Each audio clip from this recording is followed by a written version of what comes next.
Anda kembali di Berita Utama bersama saya Sri Gunawan. Setelah hampir 21 jam negosiasi, Amerika Serikat dan Iran harus pulang dengan tangan kosong tanpa membawa kesepakatan untuk mengakhiri perang. Perundingan yang alot di Pakistan 10 April kemarin disinyalir karena syarat masing-masing pihak yang sulit disepakati.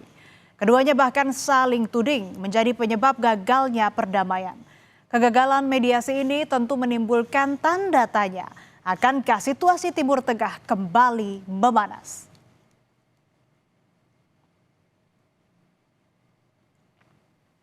Amerika Serikat menuding kesepakatan tak tercapai karena Iran menolak persyaratan yang diajukan Washington. Wakil Presiden Amerika Serikat J.D. Vance bilang, Amerika Serikat belum melihat komitmen Iran menghentikan pengembangan senjata nuklir dalam jangka panjang. Amerika Serikat mengklaim penolakan Iran atas syarat yang diajukan Amerika Serikat justru bisa merugikan pihak Iran. The simple fact is that we need to see an affirmative commitment that they will not seek a nuclear weapon and they will not seek the tools that would enable them to quickly achieve a nuclear weapon. That is the core goal of the President of the United States, and that's what we've tried to achieve through these negotiations. Again, their nuclear program, such as it is, the enrichment facilities that they had before, they've been destroyed.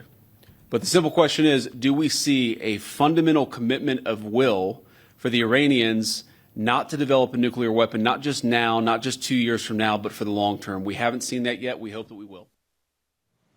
Sementara itu, Iran balas menuding bahwa buntutnya kesepakatan damai karena Amerika Serikat mengajukan syarat yang berlebihan. Juru bicara Kementerian Luar Negeri Iran, Ismail Bagei, menilai keberhasilan diplomasi bergantung pada Amerika Serikat untuk tak menuntut hal-hal yang dianggap tak realistis, seperti Selat Hormuz, program nuklir, dan isu lainnya. دیگه‌ای که باید مد نظر داشت پیچیدگی موضوعات و پیچیدگی شرایط بود. بعضی از موضوعات جدید این دفعه به موضوع مذاکرات اضافه شد، مثل موضوع تنگه هرمز یا منطقه. خب اینها خودش شرایط، ویژگی‌ها و مقتضیات خودش رو داره. Meski belum berhasil mencapai kata sepakat, Pakistan sebagai mediator meminta Amerika Serikat dan Iran bisa menahan diri di sisa masa gencatan senjata. Wakil Perdana Menteri sekaligus Menteri Luar Negeri Pakistan Muhammad Ishaq Dar mengatakan negaranya akan mencoba memfasilitasi dialog baru antara kedua negara dalam beberapa hari mendatang.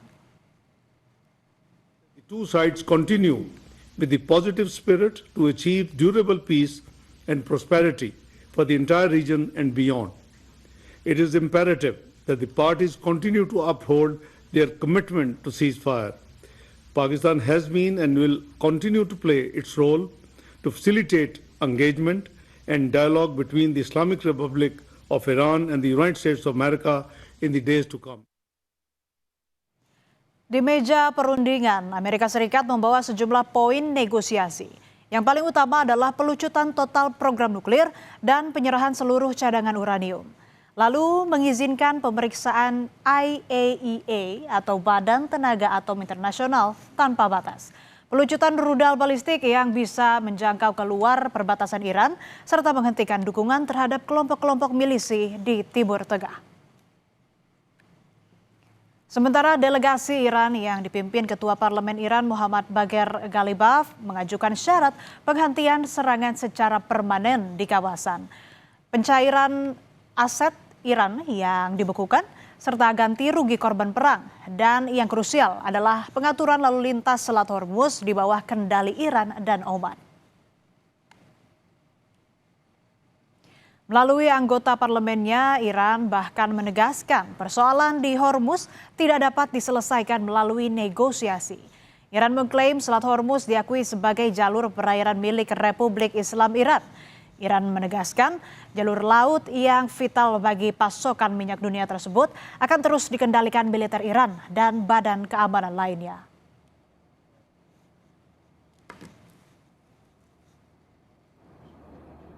موضوع تنگه هرمز موضوعی نیست که ما با مذاکره بازش کنیم، با مذاکره ببندیمش و این رو بخوایم بگیم امروز مذاکره. اون یک آبراهی است متعلق به ایران اسلامی و سالهای سال ما با گذشت و با مدارا با مهمان نوازی گذاشتیم، اومدن رفتن. الان میخوام از این حق مسلم ملی استفاده کنیم. Sebelum perundingan dengan Iran berlangsung, Donald Trump sempat menyebut yakin Selat Hormuz akan dibuka dengan atau tanpa kerjasama Iran. Meski Trump belum memberikan secara rinci langkah yang akan ditempuh untuk membuka kembali jalur pelayaran strategis tersebut, namun ia optimis Selat Hormuz akan kembali dibuka dalam waktu yang tidak terlalu lama.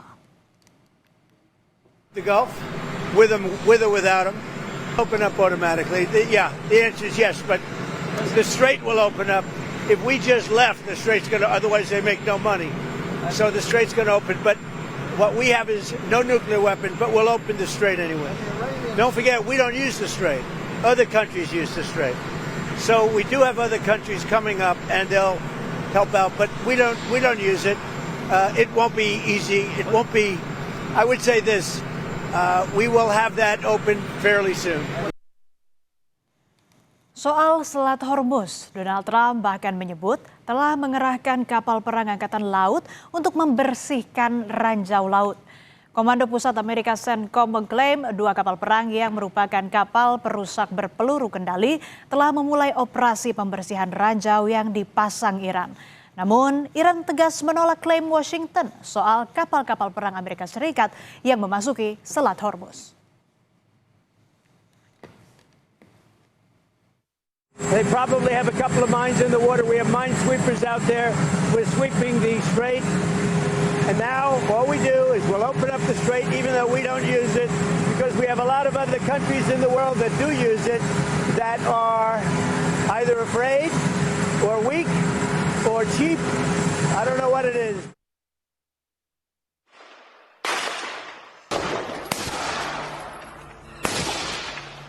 Meski Amerika Serikat dan Iran sepakat gencatan senjata dan keduanya aktif mengupayakan perundingan damai, sekutu Amerika Serikat, Israel, justru mengambil langkah agresif menyerang proksi Iran di Lebanon. Angkatan bersenjata Israel merilis rekaman operasi darat dan udara yang menargetkan Hizbullah di Lebanon Selatan. Dalam operasi tersebut, Israel mengklaim menemukan gudang senjata dan berhasil menewaskan puluhan anggota Hizbullah.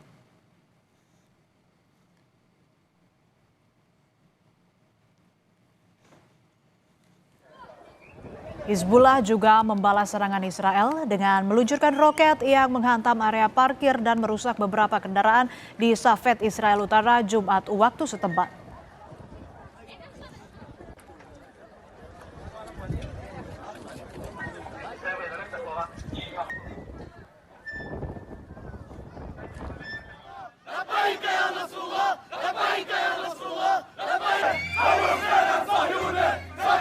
Di tengah situasi saling serang, mencuat wacana Israel dan Lebanon akan bertemu di Amerika Serikat untuk bernegosiasi. Pertemuan akan membahas gencatan senjata antara Lebanon dan Israel yang dimediasi Amerika Serikat. Hal itu direspons negatif oleh warga Beirut. Mereka turun ke jalan memprotes rencana negosiasi Perdana Menteri Lebanon Nawaf Salam dengan Israel.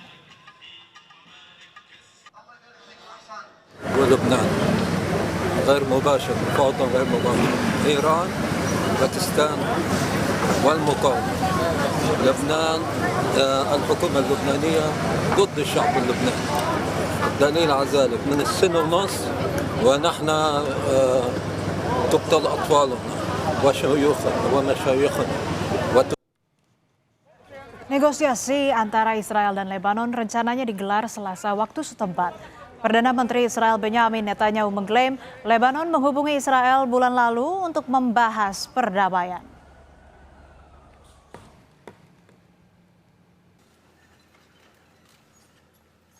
מה הזאת שהפגנו? לבנון פנתה אלינו בחודש האחרון, פנתה כמה פעמים, להתחיל בשיחות שלום ישירות. זה עוד לא קרה לנו בהיסטוריה. בעצם זה קרה פעם אחת לפני עשרות שנים. אבל עכשיו הם פנו אלינו, ואני אישרתי את זה, כפוף לשני דברים. אנחנו רוצים להגיע לפירוק חיזבאללה מנשקו, ואנחנו רוצים הסכם שלום אמיתי, הסכם שלום שיחזיק מעמד לדורות. Meski belum menghasilkan kesepakatan, kedua pihak, baik Amerika Serikat maupun Iran, masih membuka peluang untuk dialog lanjutan. Dunia kini bertumpu pada komitmen kedua negara untuk menahan diri dan kembali ke meja perundingan. Bagaimanapun, diplomasi tetap menjadi satu-satunya jalan untuk mengakhiri konflik berkepanjangan ini. Karena pada akhirnya, perang tidak pernah benar-benar menyelesaikan apapun dan perdamaian mesti menjadi satu-satunya kemenangan yang layak diperjuangkan.